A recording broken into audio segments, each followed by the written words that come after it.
नमस्कार। आज हम एक बहुत ही गहरी कविता को समझने वाले हैं जिसका नाम है जिधर देखो।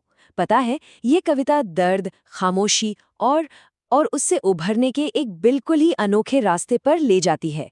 तो चलिए साथ में इस सफर की शुरुआत करते हैं। कविता शुरू होते ही एक बहुत बड़ा सच हमारे सामने रख देती है। जिधर देखो दुखी हैं सब, कहीं भी दुख कम नहीं है। सोचिए, ये पंक्तियां साफ साफ कह रही हैं कि ये दुनिया एक ऐसी जगह है जहां दुख से कोई बच ही नहीं सकता। ये तो एक ऐसा एहसास है जो हर किसी के हिस्से में आता है। लेकिन एक सवाल उठता है ना, कि अगर दुख हर जगह है तो फिर वो हमें हर जगह दिखता क्यों नहीं?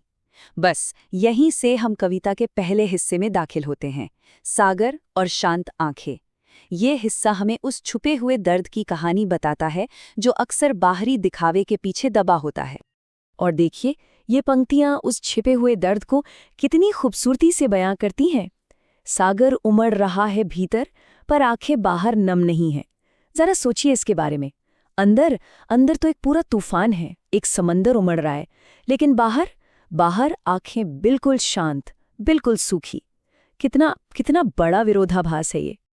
और असल में यही तो कविता का सबसे बड़ा, सबसे केंद्रीय विचार है। एक तरफ है हमारे अंदर का वो उबलता हुआ समंदर, और दूसरी तरफ हमारा वो शांत, बिल्कुल संयमित चेहरा।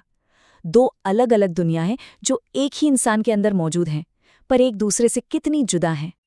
तो ठीक है, कवि ने ये सच्चाई देख ली, पर इसके बाद क्या? क्या वो बस देखता ही रहता है? नहीं, बिल्कुल नहीं। अब हम कविता के दूसरे हिस्से में आते हैं, दुख को जीना। और यहाँ कवि सिर्फ एक दर्शक बनकर नहीं रह जाता, बल्कि वो इस दर्द पर अपनी एक प्रतिक्रिया देता है। और पता है, यही सबसे जरूरी बात है।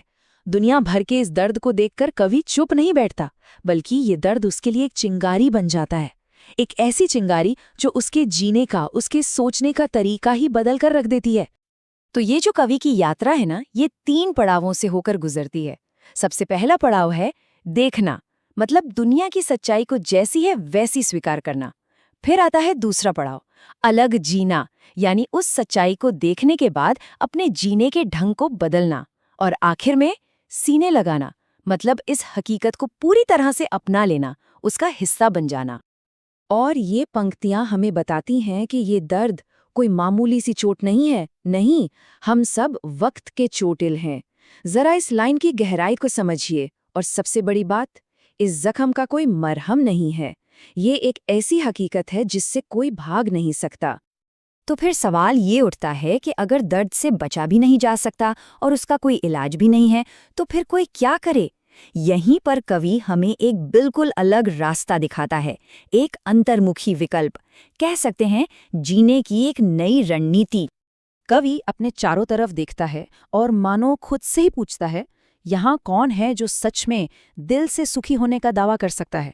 और जवाब में उसे कोई नहीं मिलता। तो जब कोई सुखी है ही नहीं, तो फिर सुखी होने का ये दिखावा क्यों करना? बस इसी सोच के साथ कवि एक अलग रास्ता चुन लेता है, और वो रास्ता है अंतर्मुखी हो जाने का। देखिए, इसका मतलब सिर्फ चुप हो जाना या दुनिया से कट जाना नहीं है। नहीं, ये तो एक सोची समझी रणनीति है, एक तरह की ढाल है। जैसा कि कविता में कहा गया है, ये टूटते दिल को बचाने का एक तरीका है। तो अब सवाल ये है कि इस सारे दर्द का, इस अंतर्मुखी हो जाने वाले रास्ते का अंजाम क्या होता है? क्या आखिर में सिर्फ निराशा हाथ लगती है, या फिर कहानी में कोई और मोड़ भी है? और बस यहीं यहीं कविता एक ऐसा मोड़ लेती है जिसकी शायद किसी ने उम्मीद नहीं की होगी। हम अब इसके आखिरी और सबसे शक्तिशाली हिस्से में पहुंचते हैं, अग्निपथ पर विकास। जी हाँ, ये दर्द में ही तरक्की खोजने की बात है। ये पंक्तियां मानो इस पूरी कविता का शिखर हैं। स्वयं जलकर बढ़ रहा हूं, राह में गम कम नहीं है। जरा इस बात को महसूस कीजिए, आगे बढ़ने के लिए खुद को जलाना पड़ रहा है। ये कितना अजीब लेकिन कितना शक्तिशाली विचार है।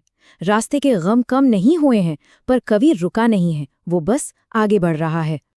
हाँ, और एक बात समझना बहुत जरूरी है, ये खुद को खत्म कर देना नहीं है, ये तो खुद को बदलना है, एक ट्रांसफॉर्मेशन है। ये एक तरह की कीमियागिरी है जहां दर्द को ही ताकत में बदल दिया जाता है।